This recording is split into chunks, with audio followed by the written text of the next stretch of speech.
بیٹا کی شادی ہو رہی ہے، بیٹی والے سے باپ کہہ رہا ہے، بیٹی والے سے بیٹا کا باپ کہہ رہا ہے 200 باراتی آئیں گے۔ جب گنتی ہوئی تو 420 نکلے۔ وہ 420 کا جو اضافہ ہوا وہ سب بچے تھے۔ تو اب بیٹی والے نے کہا کہ آپ نے کہا تھا 200، یہاں آپ 420 لے کر کے آئے، کہا وہ بچے، تو کیا یہ بچے بن باپ کے ہیں؟ آپ نے 200 کا اضافہ کر دیا، 420۔ کھلانا تھا تو اپنے گھر پر بٹھا کر کے کھلاتے، حلوائی کی دکان، نانا جی کا فاتحہ۔ دھیان سے رکھیے گا، آج شادی اتنی مہنگی ہو چکی ہے، اتنی مہنگی ہو چکی ہے کہ اب کچھ اور ہو رہا ہے۔ مسلمان لڑکا غیر مسلم کو لے کر کے بھاگ نہیں رہا ہے، غیر مسلم لڑکا مسلمان لڑکی کو لے کر کے بھاگ نہیں رہا ہے، بلکہ مسلمان لڑکی غیر مسلم کو لے کر کے بھاگ رہی ہے۔ جانتے ہیں ایک سال میں کتنی مسلمان کی لڑکی غیر مسلم لڑکے کو لے کر کے بھاگی؟ 3 لاکھ کی تعداد۔ جانتے ہیں کیوں؟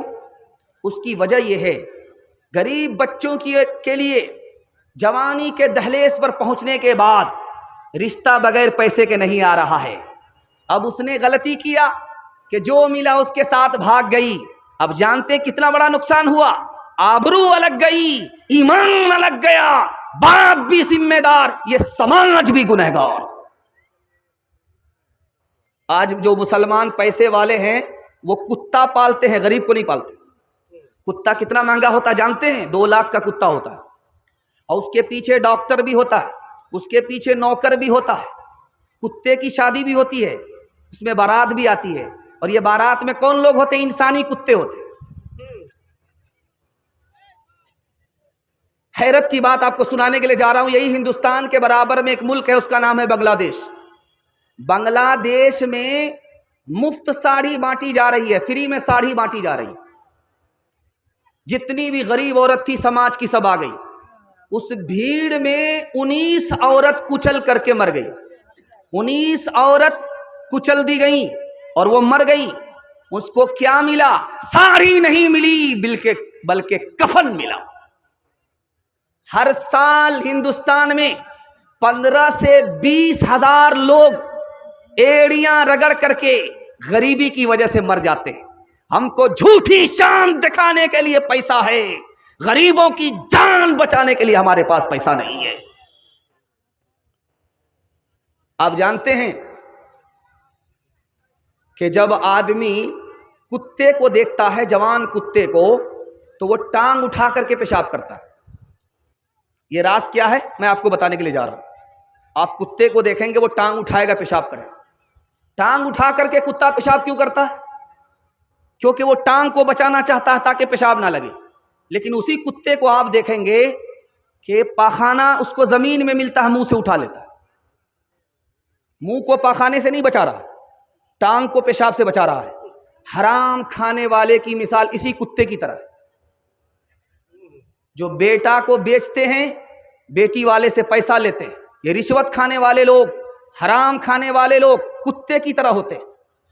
یہ پیشاب سے پخانہ سے اپنے کپڑے کو، بدن کو بچاتے ہیں، لیکن بیٹے کے مطالبے پر جو پیسہ ملتا ہے یہ حرام، یہ پیشاب پخانے سے بدتر ہے، اس کو حلق کے نیچے اتار رہے ہیں۔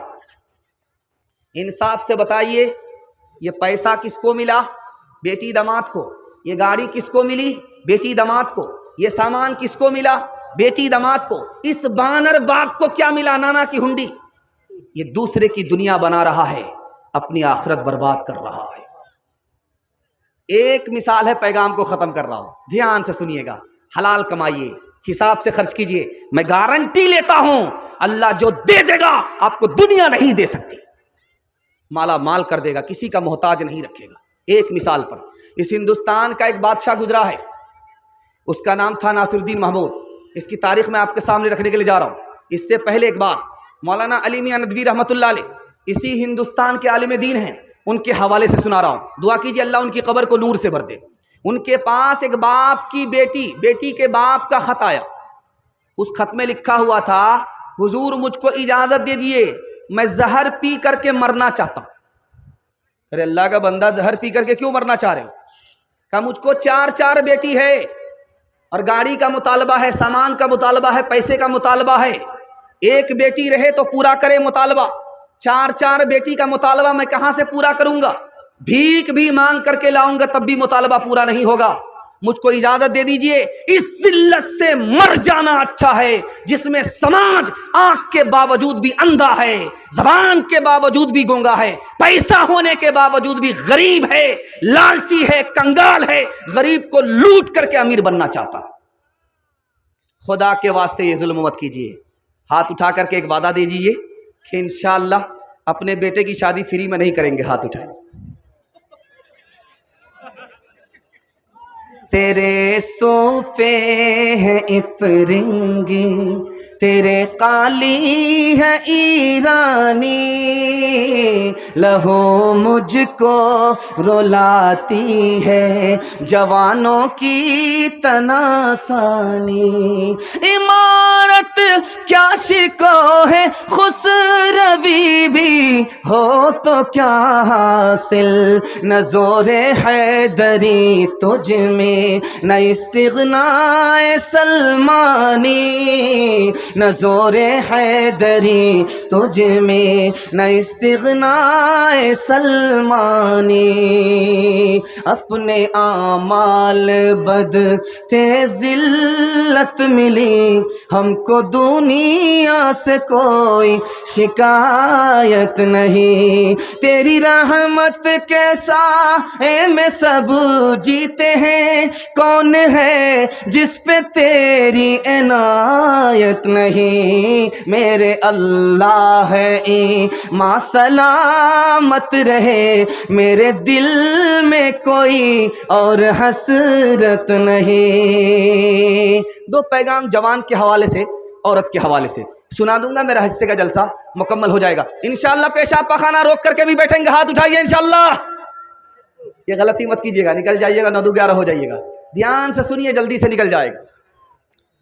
یہ بستی ہے، اسی کے آس پاس میں کہیں قبرستان ہے، آس پاس میں کہیں قبرستان، بستی یہاں ہے، پیچھے قبرستان ہے۔ قبرستان کو ایک صحابی جب بھی دیکھتے تھے 2 رکعت پڑھ لیتے تھے۔ قبرستان سے گزرے 2 رکعت پڑھ لیا، قبرستان سے گزرے 2 رکعت پڑھ لیا۔ صحابی سے پوچھا گیا کہ آپ قبرستان دیکھ کر کے 2 رکعت نماز پڑھتے ہیں، کہ یہ جو قبر کے اندر مردہ ہے اس کے دل میں حسرت ہوتی ہے، کاش کہ مجھے بھی 2 رکعت نماز پڑھنے کا موقع ملتا اور میری نیکی میں اضافہ ہوتا۔ جانتے ایک تلوار ہوتی ہے، تلوار سے سر کٹ جاتا ہے، لیکن ہماری عمر کو تلوار سے کاٹنے والی کون سی چیز ہے جانتے ہیں؟ یہ رات ہے، یہ دن ہے۔ جیسے رات کٹتی ہے میری عمر کو کاٹ دیتی ہے، جیسے ہی دن گزرتا ہے میرے زندگی کے حصے کو کاٹ دیتا ہے۔ دھیان سے رکھیے گا۔ تیسرا نمونہ آپ کی خدمت میں آ رہا۔ 2 ٹنکی ہوتی ہے، ایک میں ٹوٹی ہے، ایک میں ٹوٹی ہے ہی نہیں۔ جس ٹنکی میں ٹوٹی ہے اس کو کھولا گیا، پانی نکلا، اور جب پانی نکل گیا تو بند کر دیا۔ اس ٹنکی کا پانی بچا ہوا بھی ہے، خرچ ہو رہا، بچا ہوا ہے، خرچ ہو رہا، بچا ہوا ہے، خرچ ہو رہا۔ ایک ٹنکی ایسی ہے کہ اس میں ٹوٹی ہی نہیں ہے، پانی رس رہا ہے۔ یہی ہماری زندگی کی مثال ہے، وہ رس رہا ہے، رس رہا ہے۔ آج بچپن میں ہے، کل جوان ہوں گے، اور آج جوان ہے، کل بوڑھے ہوں گے۔ اس کے بعد آخری سٹیج قبر ہے، اس کے بعد حشر ہے۔ حشر میں خدا کے سامنے کھڑا ہونا۔ زندگی دی کہاں آباد کیا، جوانی دی کہاں برباد کیا، مال کہاں سے کمایا، علم کے مطابق کیا عمل کیا۔ دھیان سے رکھیے گا، بہت دھیان سے اس کو سنیے گا جو میں آپ کو سنانے کے لیے جا رہا ہوں۔ جب تک جوانی ہے تب تک زندگانی ہے، جیسے ہی جوانی گئی زندگی ختم ہو گئی، اب کچھ نہیں ہے۔ آپ دیکھ لیجئے، سب سے طاقتور، پاورفل جو سرمایہ آدمی کے پاس ہے وہ جوانی کا ہے۔ جوانی گئی زندگانی گئی، لیکن جوان کو شیطان 2 دھوکہ دیتا ہے۔ پہلا دھوکہ کیا دیتا ہے؟ اس کا ارادہ ہوا مجھے نیک کام کرنا ہے تو شیطان کہتا ہے یار جلدی کیا ہے، نیک کام کرنا ہے نا، کل کرنا، کل کے اوپر ٹال دیا، وہ نیکی گئی ہاتھ سے۔ شیطان دوسرا دھوکہ دیتا ہے جوان کو، اے جوان گناہ چھوڑنا ہے صحیح بات ہے، لیکن آج کر لو کل توبہ کر لینا۔ جوان پھسل گیا، اس کے ہاتھ سے نیکی بھی گئی، اس کے ہاتھ سے توبہ بھی گیا۔ یاد رکھو، میں اپنے جوانوں سے کہتا ہوں، مکیش امبانی دنیا کا تیسرا ارب پتی ہے۔ اس نے کہا کہ مالدار ہونے کے لیے ڈاکٹر ہونا ضروری نہیں ہے، انجینئر ہونا ضروری نہیں ہے، پروفیسر ہونا ضروری نہیں ہے۔ خود مکیش امبانی نہ ڈاکٹر ہے، نہ انجینئر ہے، نہ پروفیسر ہے، کچھ نہیں ہے، لیکن اس کی کمپنی میں 30,000 ڈاکٹر ہے، 30,000 انجینئر ہے، 30,000 پروفیسر ہے۔ اس نے کہا مالدار ہونے کے لیے ڈاکٹر ہونا ضروری نہیں ہے، مالدار ہونے کے لیے اتنا ضروری ہے کہ آدمی کو وقت برباد ہونے سے بچا لے، آدمی وقت کو برباد ہونے سے بچا لے، اس سے بڑھ کر کے کوئی مقدر کا سکندر نہیں ہو سکتا۔ دنیا اس کے پیچھے ہوگی، دنیا اس کو پیچھے نہیں کر سکتی۔ اس لیے آپ کو 5 کام میں دیر نہیں کرنی ہے۔ مہمان آئے اس کو جلدی سے کھلائیے، توبہ کا خیال آئے جلدی سے توبہ کیجیے، لڑکا بالغ ہو جائے جلدی سے نکاح کیجیے، نماز کا وقت ہو جائے جلدی سے نماز پڑھیے، جنازہ اٹھ جائے جلدی سے دفن کیجیے۔ کیا پتا آپ غریب ہو جائیں، کیا پتا آپ نافرمان ہو جائیں، کیا پتا آپ بوڑھے ہو جائیں، کیا پتا آپ مر جائیں، آپ کو موقع ہی نہ ملے۔ ایک مثال پر پیغام ختم کر رہا ہوں، جب تک جوانی ہے زندگانی ہے۔ جوانی کو آپ نے اللہ کی عبادت میں لگا دیا، رسول کے اطاعت میں لگا دیا، خدمت میں لگا دیا، تو دین دنیا دونوں کی بھلائی سے اللہ آپ کو مالا مال فرمائے۔ ایک بوڑھا آیا ڈاکٹر کے پاس، کہا کہ میرے سر میں درد ہے، کہا یہ بڑھاپے کی وجہ سے، کہا سینے میں بلغم جمع ہوا ہے، کہا یہ بھی بڑھاپے کی وجہ سے، کہا کھاتے ہیں ہضم نہیں ہوتا، کہا یہ بھی تمہارے بڑھاپے کی وجہ سے ہے۔ ایک تماچا زور سے مارا کہ تمہارے یہاں کوئی علاج نہیں ہے، صرف بڑھاپا ہی ہے۔ تو ڈاکٹر صاحب نے کہا کہ میں اس کا بھی برا نہیں مانوں گا، یہ بھی تمہارے بڑھاپے کی وجہ سے ہے۔